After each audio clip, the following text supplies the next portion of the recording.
ಸಂವಿಧಾನ ಉದ್ದೇಶ ಸಮಾಜ ನಿರ್ಮಾಣವಾಗಿದೆ.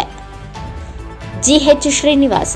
ನಮ್ಮ ಸಂವಿಧಾನ 1950ರಲ್ಲಿ ಜಾರಿಯಾದರೂ ದೇಶದಲ್ಲಿ ಅಸ್ಥಿರತೆ, ಅರಾಜಕತೆ, ದುರ್ಬಲರ ಆರ್ಥಿಕ ವ್ಯವಸ್ಥೆ ಆಗದೇ ಇರುವುದಕ್ಕೆ ಡಾಕ್ಟರ್ ಬಿಆರ್ ಅಂಬೇಡ್ಕರ್ ಅವರ ಸಂವಿಧಾನಬದ್ಧವಾದ ಅಂಶಗಳೇ ಕಾರಣ ಎಂದು ತರೀಕೆರೆ ಉಪವಿಭಾಗಾಧಿಕಾರಿ ಡಾಕ್ಟರ್ ಕೆಜೆ ಕಾಂತರಾಜ್ ಅವರು ಹೇಳಿದರು. ಅವರು ಪಟ್ಟಣದಲ್ಲಿ ಜಿಲ್ಲಾಡಳಿತ, ಜಿಲ್ಲಾ ಪಂಚಾಯಿತಿ, ಚಿಕ್ಕಮಗಳೂರು ತಾಲೂಕಾ ಆಡಳಿತ, ತಾಲೂಕಾ ಪಂಚಾಯಿತಿ, ಪುರಸಭೆ, ತರೀಕೆರೆ ಹಾಗೂ ದಲಿತ ಸಂಘಟನೆಗಳು ಹಾಗೂ ಸಂಘ ಸಂಸ್ಥೆಗಳ ಸಹಯೋಗದಲ್ಲಿ ಸಂವಿಧಾನ ಜಾಗೃತಿ ಜಾಥಾ ರಥವನ್ನು ಸ್ವಾಗತಿಸಿ ಡಾಕ್ಟರ್ ಬಿಆರ್ ಅಂಬೇಡ್ಕರ್ ಪುತ್ಥಳಿಗೆ ಮಾಲಾರ್ಪಣೆ ಮಾಡಿ ಬಯಲು ರಂಗಮಂದಿರದಲ್ಲಿ ಏರ್ಪಡಿಸಿದ್ದ ಕಾರ್ಯಕ್ರಮವನ್ನು ಉದ್ಘಾಟನೆ ಮಾಡಿ ಮಾತನಾಡಿದರು. ಶಾಸಕರಾದ ಜಿಎಚ್ ಶ್ರೀನಿವಾಸ್ ಅಧ್ಯಕ್ಷತೆ ವಹಿಸಿ ಮಾತನಾಡಿ, 12ನೇ ಶತಮಾನದ ಬಸವಾದಿ ಶರಣರು, ನಾರಾಯಣ ಗುರು, ಕನಕದಾಸರ ಆದರ್ಶಗಳೊಂದಿಗೆ ಸಮಾಜದ ನಿರ್ಮಾಣದ ಉದ್ದೇಶ ನಮ್ಮ ಸಂವಿಧಾನವಾಗಿದೆ ಎಂದು ಹೇಳಿದರು. ದಲಿತರು, ಹಿಂದುಳಿದವರು, ಮಹಿಳೆಯರು ರಾಜಕೀಯವಾಗಿ, ಸಾಮಾಜಿಕವಾಗಿ,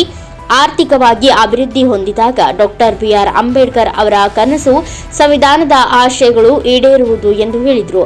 ಕುವೆಂಪು ವಿಶ್ವವಿದ್ಯಾಲಯದ ಪ್ರಾಧ್ಯಾಪಕರಾದ ಶುಭ ಮರವಂತೆ ಅವರು ಉಪನ್ಯಾಸ ನೀಡಿದರು. ಪುರಸಭಾ ಅಧ್ಯಕ್ಷರಾದ ಪರಮೇಶ್, ಉಪಾಧ್ಯಕ್ಷರಾದ ದಿವ್ಯಾ, ರವಿ, ಮುಖ್ಯಾಧಿಕಾರಿ ಎಚ್ ಪ್ರಶಾಂತ್ ಹಾಗೂ ಸದಸ್ಯರು ಬಿಇಒ ಗೋವಿಂದಪ್ಪ, ಸಮಾಜ ಕಲ್ಯಾಣ ಇಲಾಖೆಯ ಸಹಾಯಕ ನಿರ್ದೇಶಕರಾದ ಎಸ್ ಮಂಜುನಾಥ್ ಮತ್ತು ಸಿಬ್ಬಂದಿ ವರ್ಗದವರು ಮೆರವಣಿಗೆಯಲ್ಲಿ ಎಲ್ಲಾ ಶಾಲಾ ಮಕ್ಕಳು, ಅಧಿಕಾರಿ ಸಿಬ್ಬಂದಿಗಳು, ರಾಜಕೀಯ ಪ್ರತಿನಿಧಿಗಳು, ದಲಿತ ಸಂಘಟನೆಯ ಪದಾಧಿಕಾರಿಗಳು ಭಾಗವಹಿಸಿದರು. Pradeep HE, NKS TV4 news, Tarikere.